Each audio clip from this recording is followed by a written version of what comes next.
Hello, थारी बहन की जान खतरे में आ, जल्दी से उन्हें बचा ले वरना बहुत देर हो जाएगी। हेलो, कौन बोल रहा है? क्या हुआ संजना को? Hello hello. विशाल, क्या हुआ? किसका फोन था? तो किसी का फोन आया था अभी, कह रहा था कि संजना की जान खतरे में है।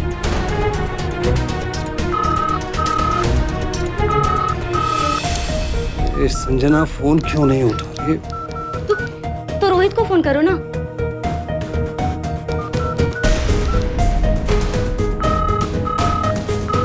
नमस्ते भैया, इतनी रात गए कैसे फोन किया आपने? रोहित, तुम लोग कहाँ पर हो? संजना कहाँ पर है? मेरी जरा संजना से एक बार बात करा दो। एक्चुअली भैया, संजना यही पास में गई है। अरे रोहित, मुझे एक फोन आया था, मुझे वो कह रही थी कि संजना की जान खतरे में है। मेरी जरा एक बार संजना से बात करा दो। भैया, हम लोग सूरत से थोड़ा दूर आए हुए हैं और यहाँ थोड़ी नेटवर्क की प्रॉब्लम है। मैं घर पहुंचकर संजना से आपकी बात करवाता हूँ। क्या हुआ? वो लोग कहीं बाहर गए हुए हैं। कह रहा था कि कल घर पहुंच के बात कराएगा। हाँ तो करा देंगे ना, किसी ने मजाक किया होगा। और वैसे भी बहुत रात हो चुकी है। चलिए सो जाइए, चलिए सोइए। अगर आधी रात को एक भाई को कोई फोन करके यह बताए कि उसकी बहन की जान खतरे में है तो उसकी क्या हालत हो। विशाल के साथ जब ऐसा हुआ तो उसने सबसे पहले अपनी बहन संजना को फोन करने की कोशिश की, जो कि दूसरे शहर अपनी ससुराल में थी। संजना के पति रोहित से बात होने के बाद भी अगले 2 दिनों तक संजना का फोन नहीं आया। इधर विशाल के दिमाग में हजारों डरावने ख्याल आ रहे थे। फोन किसने किया था? क्या वाकई संजना की जान खतरे में थी? और अगर नहीं तो फिर अब तक संजना का फोन क्यों नहीं आया था? क्या हुआ होगा संजना के साथ? किससे खतरा था उसे? हजारों सवाल थे। एक फोन कॉल ने विशाल के दिमाग में संजना की सलामती को लेकर दहशत पैदा कर दी थी। और अपने सवालों के जवाब ढूंढने आखिर वो 2 दिन बाद संजना के ससुराल सूरत पहुंचा।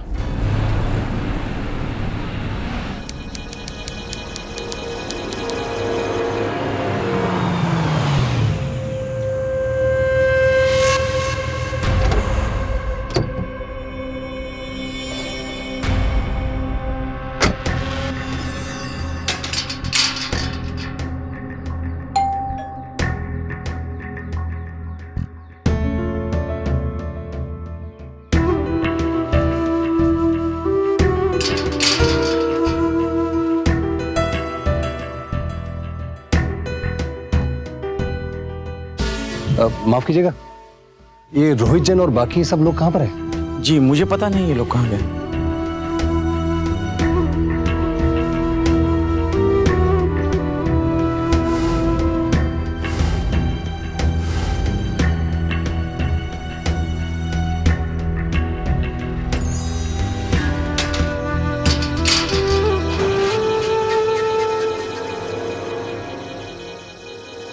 भैया आप यहाँ?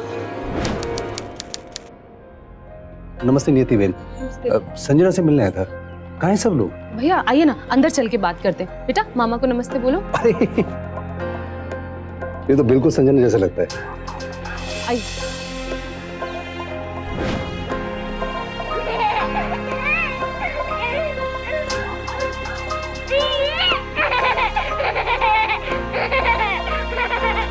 भैया पानी।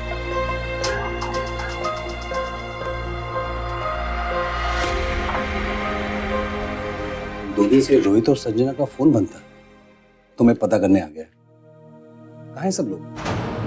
भैया सब लोग अहमदाबाद गए हुए हैं। अभिनव का इतना दूर जाना ठीक नहीं था, इसलिए मैं अभी के साथ यहीं रुक गई। जिस दिन निकले थे उनसे मेरी भी किसी से कोई बात नहीं हुई है। शाम को फोन लगाने की कोशिश की थी पर अरविंद उल्टा मुझ पर ही भड़क गए कि बार बार फोन करके परेशान ना करूं और वही लोग फोन करेंगे।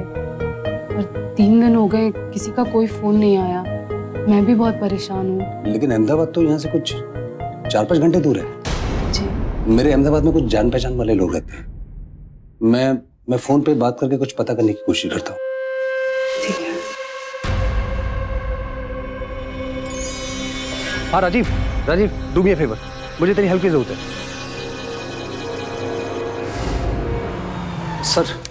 सर मेरा नाम विशाल अग्रवाल है। मेरी बहन और उसके ससुराल वाले 3 दिन से लापता है। मुझे रिपोर्ट लिखवानी है। आप अपनी बहन की फोटो लाएं? जी यस।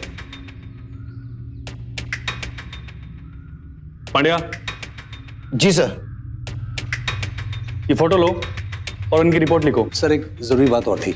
जिस दिन मेरी बहन लापता हुई थी, एक औरत का फोन आया था और वो मुझे कह रही थी कि मेरी बहन की जिंदगी खतरे में। जिस नंबर से आपको फोन आया था वो फोन नंबर है?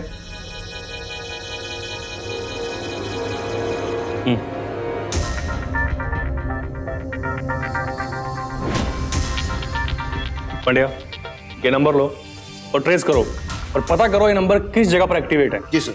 जल्दी आप बैठिए और मुझे रिपोर्ट लिखवाइए। जी मुझे रात को एक फोन आया था।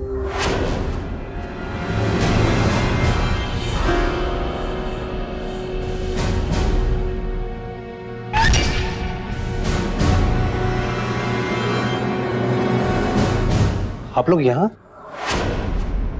ऐसे? संजना कहाँ है?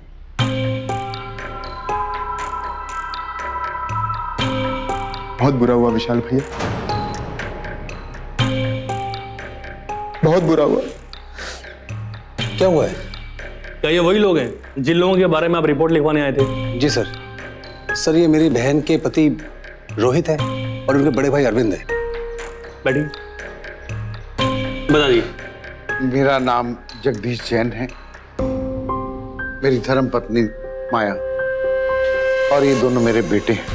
हम यहाँ FIR लिखाने। हम लोग अहमदाबाद जा रहे थे अपनी गाड़ी से।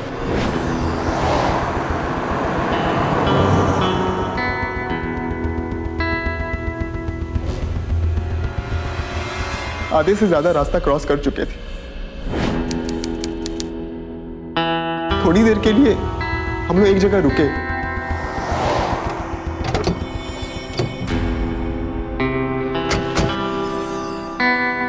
संजना रोड क्रॉस कर रही थी।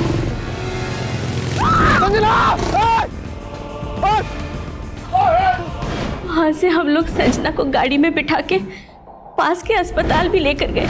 मेरी पत्नी की हालत बहुत खराब है। एक बाइक वाले ने से टक्कर मार दी। देखिए, एक एक्सीडेंट का केस है, आप लोगों को पुलिस को खबर करनी होगी। आप इन्हें किसी सरकारी अस्पताल में ले जाइए। डॉक्टर साहब प्लीज ऐसा मत कहिए, इसकी हालत बहुत खराब है डॉक्टर साहब। आई एम सॉरी, जल्दी कीजिए। और सर जैसे ही संजना को गाड़ी में डालकर हम लोग दूसरे हॉस्पिटल जाने लगे, अचानक कुछ लोग वहां गए और पापा रास्ते में पत्थर रखे हुए। बेटा जल्दी निकालो।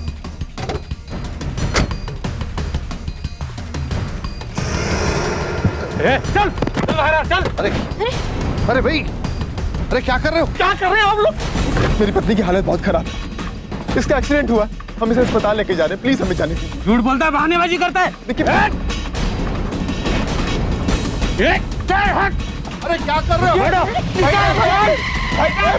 हम लोग जैसे तैसे वहां से भागते दौड़ते रात दिन यहाँ तक पहुंचे, हमारी किसी ने कोई मदद नहीं की।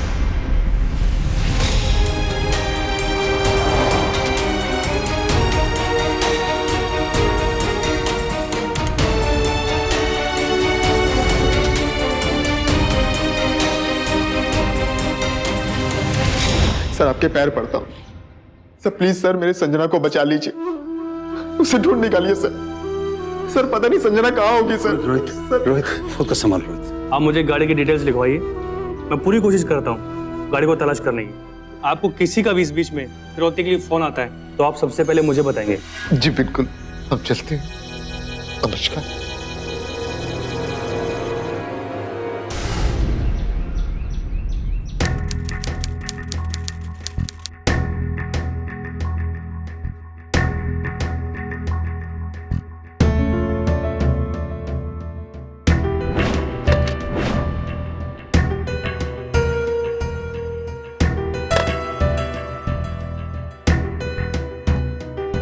बस मैं यूं हाथ पे हाथ रख के नहीं बैठ सकता। ये पुलिस कर क्या रही है? संजना का अभी तक कुछ पता नहीं है। मैं खुद जाके पुलिस संजना को ढूंढता हूं। भैया मैं भी चलता हूँ आपके साथ। कहाँ ढूंढोगे उसे? अब तक तो वो लोग न जाने कहाँ से कहाँ चले गए होंगे। लेकिन माँ ऐसे हाथ पे हाथ रख के बैठने से भी तो कोई फायदा नहीं होगा। पुलिस ने कहा था कि फिरौती का कॉल है, फिरौती का कॉल भी नहीं है। कहीं संजना को उन लोगों ने। भैया प्लीज भैया ऐसा मत कहिए, चलिए हम संजना को ढूंढेंगे, आइए।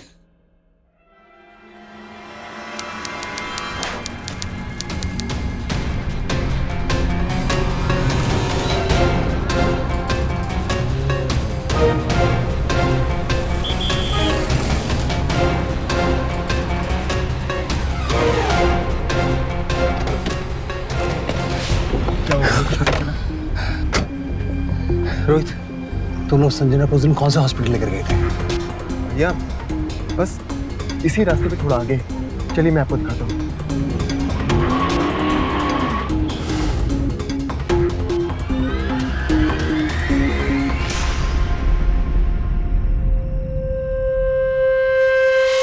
भैया यही वो डॉक्टर साहब हैं जिनसे हमने उस दिन बात की थी। चलो। डॉक्टर साहब, मैं रोहित जैन 4 दिन पहले मैं अपनी पत्नी को आपके पास लेकर आया था इलाज के लिए। आपको कुछ याद है? हाँ हाँ, वो एक्सीडेंट केस। माफ़ कीजिएगा, क्योंकि वो एक्सीडेंट केस था इसलिए मुझे सरकारी अस्पताल में जाने के लिए कहना पड़ा। वो कैसी है? पता नहीं, लेकिन सब आपकी वजह से हुआ। अगर आप उस दिन उसका इलाज कर देते तो आज मेरी संजना मेरे साथ होती। आपकी वजह से वो गुंडे उसे उठा कर लेकर चले गए। सब आपकी वजह से हुआ है डॉक्टर साहब, सब आपकी वजह से हुआ है। संभालो भैया, सब उनकी वजह से हुआ है। संभालो। उस दिन संजना का अगर इलाज कर देते तो आज संजना हमारे साथ होती, हमारे पास होती। संजना मिल जाएगी संजना। नहीं मुक्ति, कुछ भी नहीं पता लग पा रहा है। पुलिस के पास भी कोई सुराग नहीं है। और जानती हो, रोहित की हालत देखकर मेरी खुद की हिम्मत टूट रही है। विशाल, ऐसे हताश मत हो। भगवान ने चाहा तो सब ठीक हो जाएगा, भरोसा रखो। और हो सके तो वापस आ जाओ, हमें भी तुम्हारी जरूरत है। मैं देखता हूँ, और यहाँ से निकलने से पहले मैं तुम्हें फोन करता हूँ।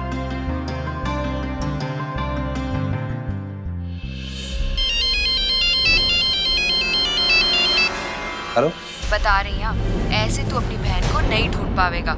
जो दिख रहा वो साची नहीं, आखिरी सामने की चीज को अनदेखा कर रहा है तू। तो कौन बोल रहा है? कौन बोल रहा है? हेलो, संजना किधर है? प्लीज मुझे बताओ, संजना किधर है? Hello hello hello hello hello. Vishal को बार बार फोन करने वाली ये महिला कौन थी? इसी महिला ने पहले भी विशाल को फोन कर उसे हिदायत दी थी, और इस बार फोन करके उसने कहा कि वो अपनी बहन संजना की खोज में गलत दिशा में बढ़ रहा था। बार बार फोन करने वाली ये महिला विशाल की मदद करना चाहती थी या फिर गुमनाम कॉल करके उसे गुमराह कर रही थी? हर गुजरते पल के साथ संजना की गुमशुदगी की पहेली और पेचीदा होती जा रही थी, और साथ ही साथ बढ़ रही थी विशाल की बेचैनी। सर, कल रात को सौरभ का फिर से फोन आया था और वो कह रही थी कि मेरा अपनी बहन को ढूंढने का तरीका ठीक नहीं है। सर, क्या मतलब है इसका? मिस्टर विशाल, जिन लोगों ने आपकी बहन को किडनैप किया है वो लोग आपको वार्निंग देना चाहते हैं कि आप पुलिस के पास ना जाएं। और जो फोन नंबर आपने हमें दिया था उसकी लोकेशन यहाँ से 5 किलोमीटर की दूरी पर है, और वो नंबर पीसीओ का है। सर, वो पीसीओ का एड्रेस आप मुझे दे दीजिए। देखिए, मैंने वहाँ पूछताछ की है, वहाँ कुछ नहीं मिला। सर, मैं फिर भी जाऊंगा सर। इतने दिनों से मेरी बहन लापता है। मैं अपनी बहन को ढूंढने की हर मुमकिन कोशिश करना चाहता हूँ सर, प्लीज सर। ठीक है पांड्या। जी सर। इन्हें पीसीओ का एड्रेस दे दो। जी।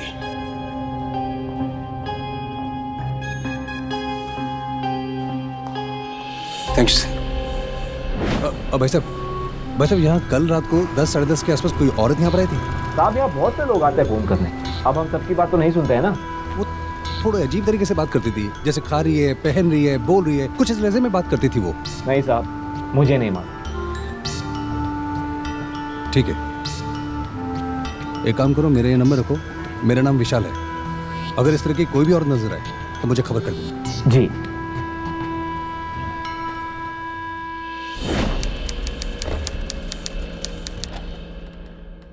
भैया, आप कहाँ चले गए थे? हम सब लोग बहुत परेशान हो गए थे।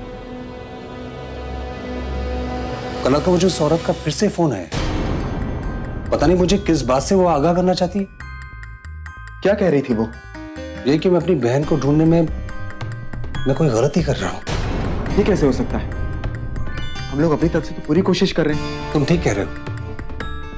वो इंस्पेक्टर भी यही कह रहा था कि संजना को अगवा करने वाले लोग ये सब कर रहे हैं। लेकिन तुमने उन लोगों को देखा था ना?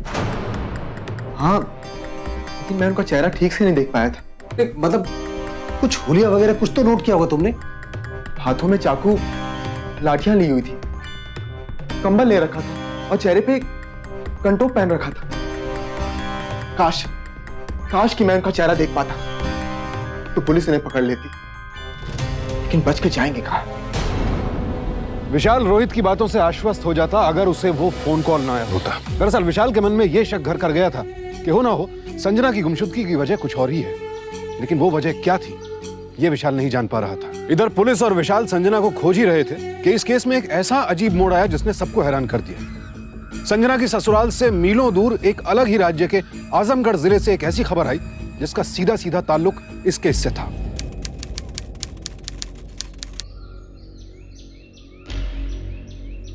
अब ये देखिए, पता नहीं कौन घर के बाहर गाड़ी लगा दिए है। आओ देखते हैं।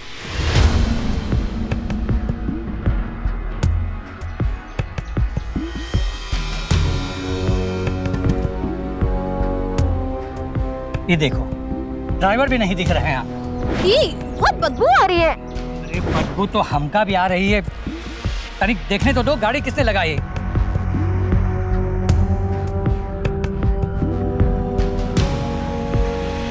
चाबी तो अंदर ही है। लाश? अरे हिम्मत तो लाश है। आप जल्दी से पुलिस को फोन लगाइए। हाँ हेलो, हाँ पुलिस।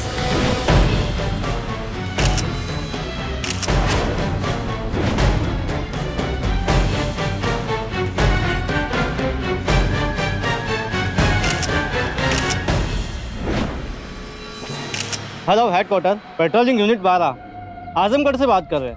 यहाँ गाड़ी में हमें एक लाश मिली है। गाड़ी का नंबर है GJ036525। लाश की हालत बहुत ही खराब है। हम उसे पोस्टमार्टम के लिए ले जा रहे हैं।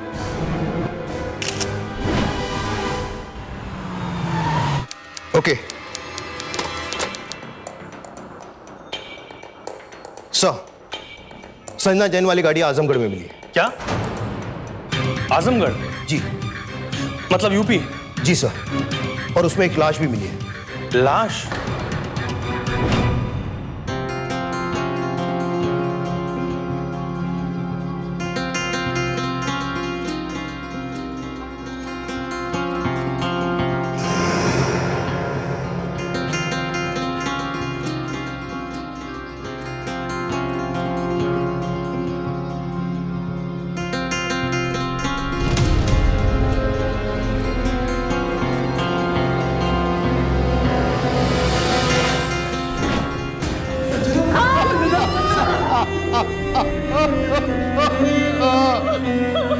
देखिए, इनिशियल एग्जामिनेशन से यही पता चला है कि इनकी मौत गला घुटने से हुई है।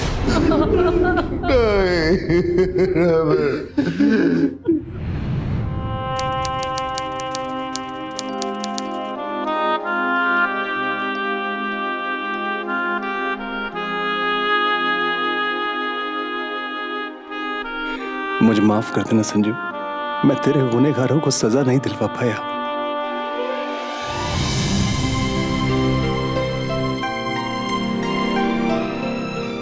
रोहित, अब मैं भी चलता हूँ। भैया प्लीज मत जाइए। घर पे मुक्ति अकेली होगी, और वैसा भी अब बचा क्या है। अपने बहन के दोषियों को तो मैं सजा दिलवा ही नहीं पाया। अभिनव का ध्यान रखना।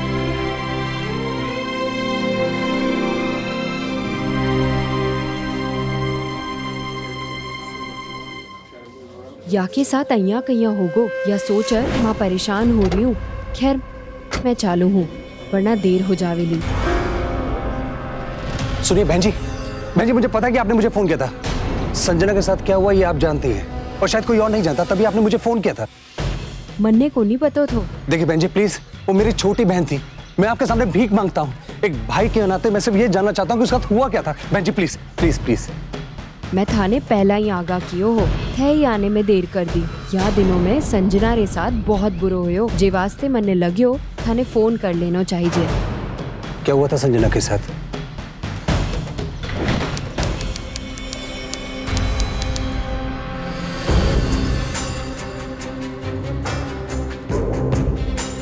संजना घनी उदास रहती थी, और मैं देखी वाको पति वाके ऊपर हाथ उठावे और वाने जबरदस्ती गाड़ी में बिठार कहीं ले गयो।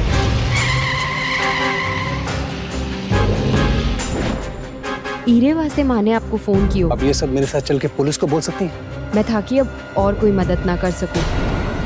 देखिए मेरी बात सुनिए। देखिए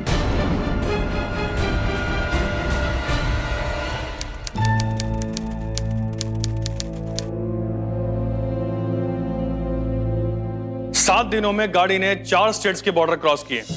हो ना हो, जो भी चोर है वो आजमगढ़ जिले के आसपास का ही है, वरना गाड़ी में लाश रखकर इतनी दूर जाना नॉट पॉसिबल। एक काम करो, जितने भी टोल स्टेशन हैं सब पे पता करो, हो सकता है हमें कोई ना कोई इन्फॉर्मेशन मिल जाए।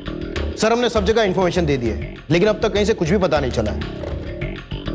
जैन सर, विशाल अग्रवाल आए, बाहर खड़े हैं, कह रहे हैं आपसे मिलना है, अर्जेंट है। बढ़िया। जी सर। सर आप अभी के अभी चलिए और रोहित की फैमिली को अरेस्ट कर लीजिए। सर मेरी बहन का खून उन्होंने किया है। सर प्लीज चलिए सर। मिस्टर विशाल शांत हो जाइए। मैं आपकी भावनाओं को समझता हूँ, लेकिन बिना सबूत मैं किसी को गिरफ्तार नहीं कर सकता, ये हमारी मजबूरी है। आप समझिए मेरी बात को, आप यकीन मानिए चोरों की तलाश जारी है। हम संजना के कातिलों को बहुत जल्द गिरफ्तार कर लेंगे। बस एक बार हमें डिटेल्ड फॉरेंसिक रिपोर्ट और पोस्टमार्टम रिपोर्ट मिल जाए, उसके बाद मुझे पूरी उम्मीद है कि आगे की कार्यवाही बहुत आसान हो जाएगी। सर मुझे पूरा यकीन है कि मेरे बहन का कातिल कोई और नहीं, खुद उसके ससुराल वाले।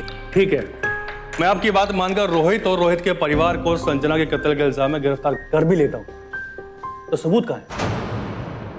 और आप एक अहम बात बोल रहे हैं, उन्होंने गाड़ी चोरी होने की रिपोर्ट दर्ज करवाई है और संजना की लाश उस गाड़ी में मिली है जो चोर 4 स्टेट दूर छोड़ गए हैं। मैं पूरी कोशिश कर रहा हूँ संजना के कातिलों को पकड़ने की, और अगर आपको फिर भी लगता है कि संजना को रोहित और रोहित के परिवार ने मारा है तो मुझे सबूत ला के दीजिए। विश्वास कीजिए मैं उन्हें अरेस्ट कर लूंगा। सबूत तो है। अरुणा मेरी बहन की पड़ोसी, उसने मुझे बताया कि उन्हें यहाँ लेकर आइए, मैं उनकी गवाही पर कार्रवाई करता हूँ। उसने गवाही देने से मना कर दिया सर। तो कोई और हो जो गवाही दे सके, जो सच जानता हो। सर एक है सर, जैसे सब देखा होगा। गुमनाम कॉल करने वाली महिला के राज के साथ ही यह बात भी साफ हो गई कि संजना की गुमशुदगी की जो कहानी रोहित सुना रहा था वो सही नहीं थी। विशाल को शक हुआ कि हो ना हो उसकी बहन की मौत के पीछे जरूर रोहित और उसके परिवार का हाथ है, लेकिन अपनी बात साबित करने के लिए उसके पास कोई ठोस सबूत नहीं था। ऐसे में उसके पास एक ही रास्ता बचता था कि वो कोई ऐसा गवाह लेकर आए जिसने संजना पर होने वाले अत्याचार को खुद अपनी आंखों से देखा हो, और वो शख्स कौन था ये विशाल जानता था। विशाल भैया आप तो चले गए थे ना? सब लोग कहाँ पर हैं? भैया घर पे कोई नहीं है, सब लोग बाहर गए। कुछ रह गया है क्या आपका? हाँ, सच जानना रह गया था आपसे। संजय के साथ क्या हुआ है? भाई क्या बोल रहे हैं आप? मैं कुछ समझी नहीं। नियति बहन, मेरी बात सुनिए नियति बहन, इस पूरे परिवार में अगर कोई संजना के करीबी था तो वो आप थी, और आप ही हैं जो मुझे सच बता सकती है। मेरी बहन का खून हुआ है, उसके पति और उसके ससुराल वालों ने किया है। वो आपकी छोटी बहन की तरह थी, आप इस तरह से चुप नहीं रह सकती है। मुझे अपनी बहन को न्याय दिलवाना है, मेरी मदद कीजिए। मैं जानता हूं कि संजना को मारा पीटा जाता था, और बस आप ही बता सकती है क्यों।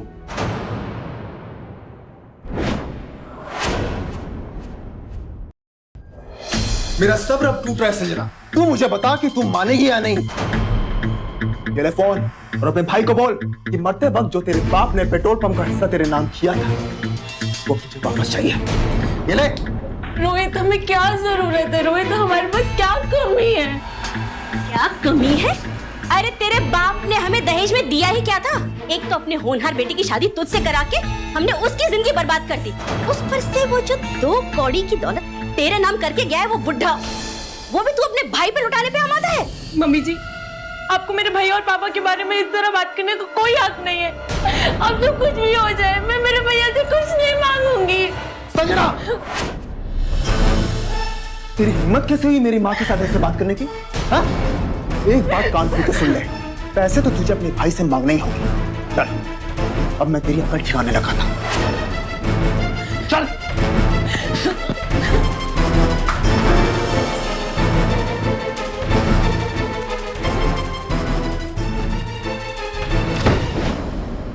पिताजी के गुजरने के बाद उनकी वसीयत के हिसाब से पेट्रोल पंप का आधा हिस्सा संजना का होना था। मैंने एफडी करा के रखा था, मैं उसको देने वाला था, उसने मना कर दिया था मुझे। इसी बात की सजा मिल रही थी उसे। मम्मी जी और पापा जी का व्यवहार उसके लिए बहुत खराब होता जा रहा था, दिन ब दिन हालात बिगड़ते जा रहे थे। मैंने भी इस बात को लेकर उससे बात करनी चाहिए थी, पर उसका कहना था वो इन सब लोगों के लालच के आगे नहीं झुकेगी। जिस बात का डर था वही हुआ। मुझे घर में छोड़कर उसे जबरदस्ती अहमदाबाद लेकर चले गए।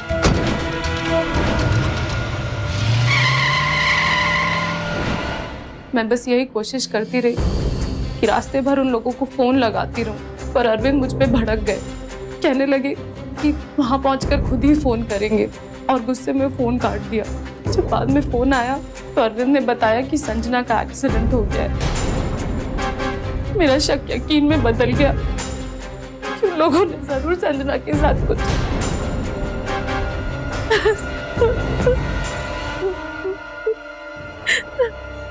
अब मेरे साथ अभी चलिए और ये सब बातें हमें पुलिस को बता देनी चाहिए। नहीं नहीं, मैं ऐसा नहीं कर सकती भैया। मेरा घर परिवार गृहस्थी सब खत्म हो जाएगा। अरविंद तो मुझे घर से ही निकाल देंगे। तो क्या आप संजना के दोषियों को सजा नहीं दिलवाएंगी? अब सो पाएंगे, आराम से जी पाएंगी? मेरी बहन को तो इन्होंने दौलत के लिए मारा। आपके भी बच्चा नहीं हुआ, आपको ये लोग बख्श देंगे?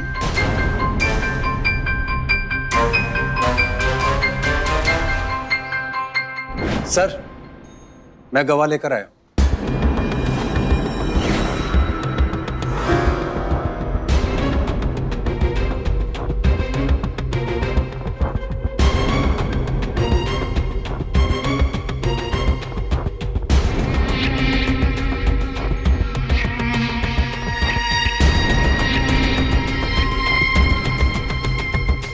बताइए।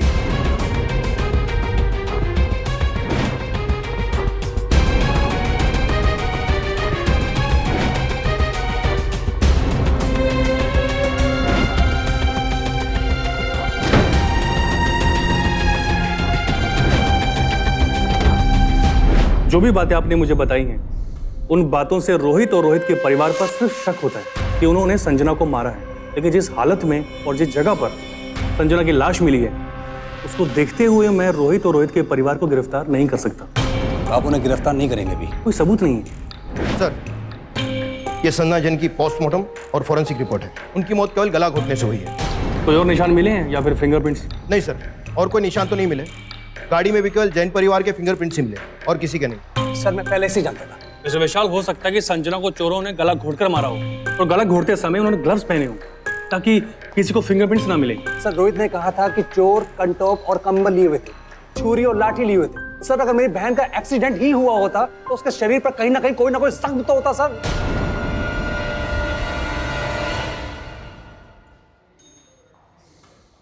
पंड्या जी सर। गाड़ी निकालो, हमें रोहित और रोहित के परिवार को गिरफ्तार करना है।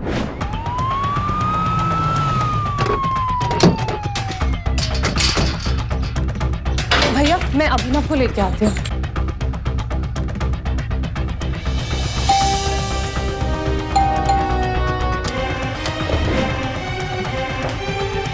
पंड्या जी सर। ऊपर चेक करो।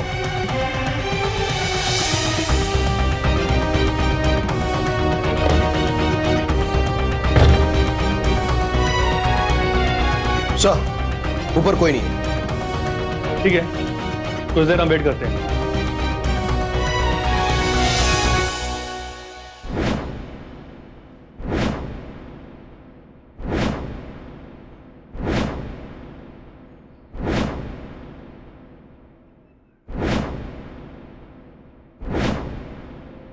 मिस्टर विशाल, I'm sorry, लेकिन आप चिंता मत कीजिए, मैं संजना के कातिलों को बहुत जल्द पकड़ लूंगा।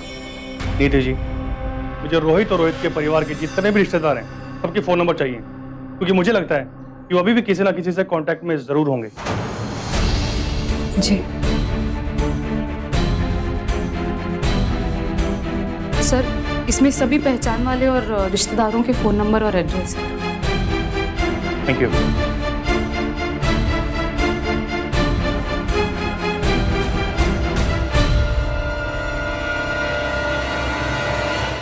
बतौर गवाह नियति के सामने आने से संजना की मौत की सच्चाई तो सामने आ गई, लेकिन तब तक अपराधी नजरों से ओझल हो चुके थे। पुलिस ने रोहित, अरविंद और उनके माता पिता जगदीश और माया को ढूंढने की भरसक कोशिश की, लेकिन कोई नतीजा नहीं निकला। पर विशाल हार मानने को तैयार नहीं था। वो हर हालत में अपनी बहन के मुजरिमों को सजा दिलवाना चाहता था और इसके लिए वो हर मुमकिन कोशिश में जुट गया।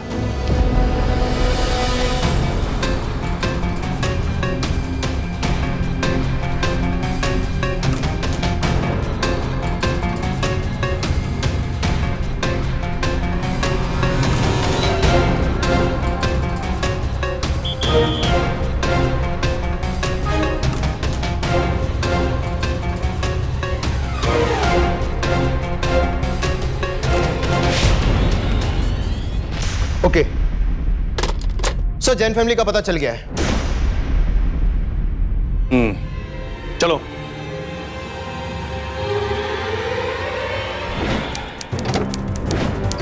पांड्या ये है? हाँ सर, यही हो गेस्ट हाउस।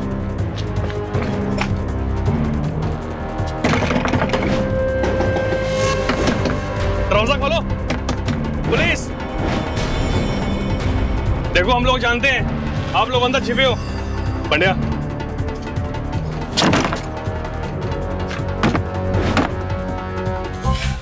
पकड़ो इन्हें। पकड़ो इन्हें। पकड़ो। कहाँ जा रहे हो?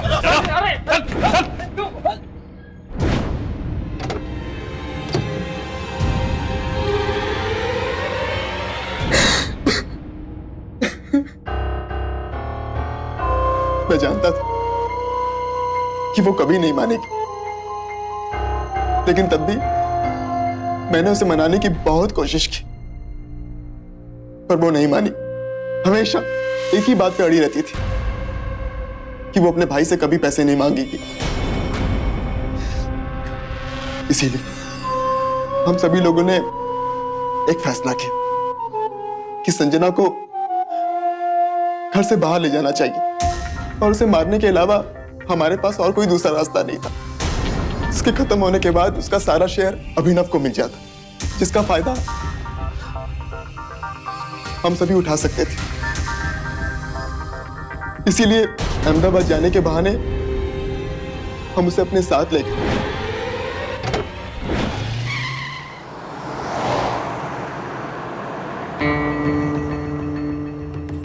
आई एम सॉरी संजना,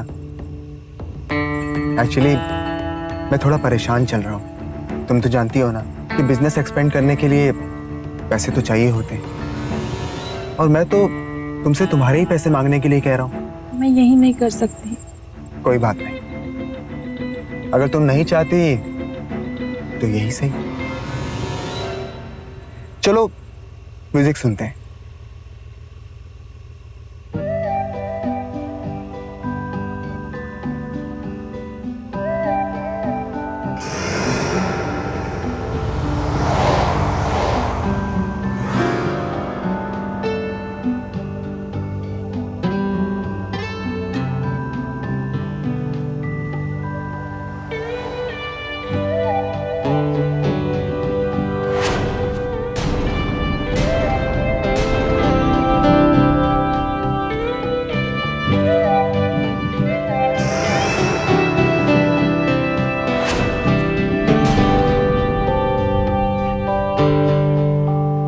उसे मारने के बाद हम उसकी लाश को अस्पताल ले गए ताकि सबको बता सकें कि उसकी मौत रोड एक्सीडेंट से हुई है। नहीं, मैं ये नहीं कर सकता। अरे साफ साफ देख रहा है कि उसको किसी ने गला घोट कर मारा है। मैं उसे रोड एक्सीडेंट कैसे बता दूं? मैं आपको इस काम के लिए 5 लाख रुपए दूंगा। तब भी नहीं, ये पॉसिबल है ही नहीं। उसे कोई भी देखकर। ठीक है, मैं आपको 3 लाख रुपए देता हूं।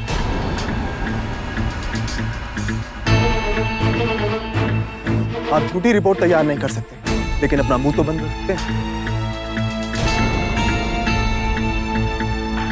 वहां से निकलकर हम लोग संजना की लाश को ठिकाने लगाने के लिए जगह ढूंढने लगे ताकि हम लोगों पर किसी को शक ना हो, लेकिन ये उतना आसान नहीं था जितना हमने सोचा था।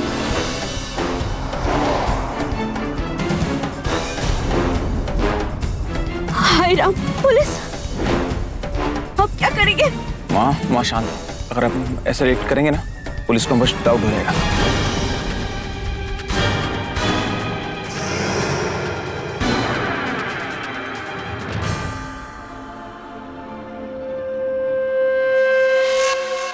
इतनी रात को कहाँ से आ रहे हैं आप लोग? जी वो हमारे रिश्तेदार लखनऊ में रहते हैं, उनके यहाँ शादी है, बस वहीं जा रहे हैं। बाई रोड, वो भी इतना दूर से? वो क्या है ना इंस्पेक्टर साहब कि वो ट्रेन का रिजर्वेशन नहीं मिल पाया, इसलिए हम लोग अपनी खुद की गाड़ी से जा रहे हैं। पीछे डिक्की में क्या है? खोलो। डिक्की? जी।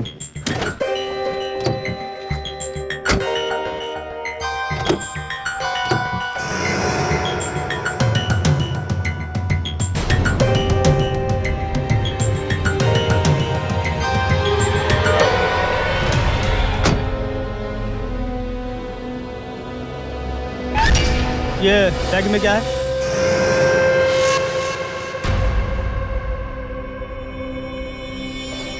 जी शादी का सामान है। शादी का सामान है तो पीछे डिक्की में क्यों नहीं रखा? वो गहने भी है ना, वहाँ से चोरी हो जाएंगे। गहने इसमें पक्का? सर, वायरलेस पे हेडक्वार्टर से कॉल आया है, नेशनल हाईवे पे कुछ प्रॉब्लम हुआ है। ठीक है, देखता हूँ। सर, हम लोग जा सकते हैं? चेकिंग हो गई? जी हो गई। हाँ ठीक है, निकलो। Thank you.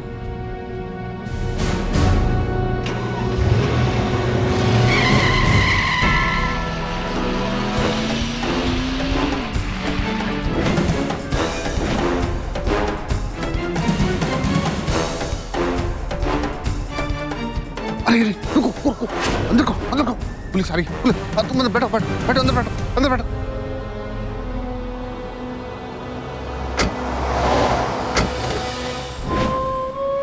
तीन दिन तक हम संजना की लाश को लेकर गुजरात से यूपी घूमते रहे, जगह ढूंढते रहे उसकी लाश को ठिकाने लगाने की।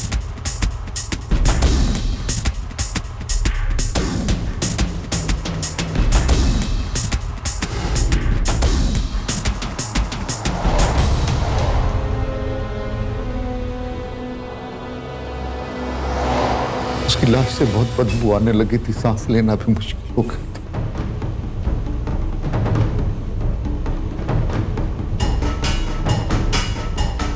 फिर हमें एक जगह मिली और संजना की लाश को हमने वहां रख दिया।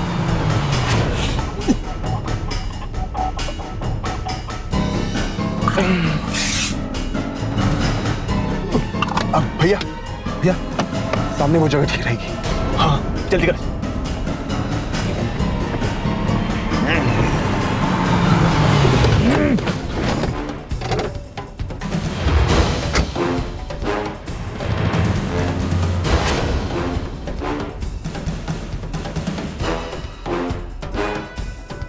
रोहित, गाड़ी का इंजन चालू है। जब तक ऐसे चलता रहेगा ना, लाश की बदबू बाहर नहीं आएगी। जल्दी कर।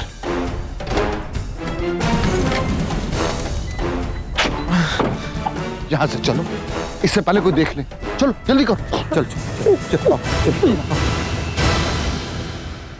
जब गाड़ी तू चला रहा था तो संजना का गला किसने घोटा?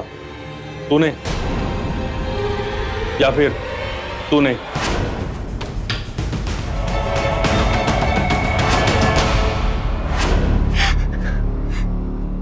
मैंने संजना का गला घोटा था। पैसों के लालच में मैं इतनी अंधी हो गई थी कि मुझे कुछ समझ में नहीं आ रहा था। मुझे सिर्फ पैसे चाहिए थे और इसके लिए अपने ही हाथों से मैंने अपने परिवार को बर्बाद कर दिया। ये सब मेरी वजह से हुआ है।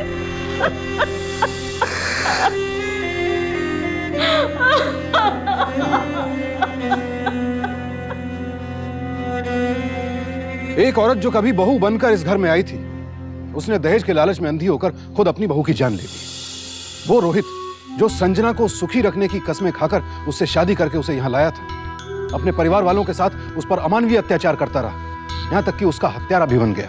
आज भी हमारे देश में दहेज के लिए उत्पीड़न और हत्या के हजारों मामले सामने आते हैं। कानून लगातार सख्त से सख्त होते गए, लेकिन कानून सिर्फ अपराध की सजा दे सकता है। अपराध होने से रोकना हमारी जिम्मेदारी है, समाज की जिम्मेदारी है। इसीलिए अपने आसपास हो रहे ऐसे अपराध को देखकर आंखें ना मूंदे, उससे कुछ नहीं होगा। क्योंकि दहेज की यह आग कल किसका घर जला दे पता नहीं। विशाल आखिर अपनी बहन की मौत की सच्चाई सबके सामने ले ही आया। अपनी बहन संजना को तो उसने खो दिया, लेकिन उसके अपराधियों को बचने नहीं दिया। रोहित, अरविंद और उनके माता पिता जगदीश और माया को संजना को दहेज के लिए प्रताड़ित करने और उसकी हत्या के आरोप में आईपीसी की धारा 304B और 498A के तहत सजा सुनाई गई। इस केस से यह भी साबित होता है कि अपराध कभी छिपता नहीं है। फिर आप चाहे अपराध के निशान मीलों दूर क्यों ना छुपाएं, अपराधी कितना भी शातिर क्यों ना हो, कहीं ना कहीं मात खा ही जाता है। याद रखिए, अपराध का रास्ता हमेशा जेल की चारदीवारी में जाकर ही खत्म होता है। अब मैं सुशांत सिंह आपसे विदा लेता हूं, फिर मुलाकात होगी ऐसी एक और सत्य घटना के साथ। देखते रहें सावधान इंडिया, इंडिया फाइट्स। तो सावधान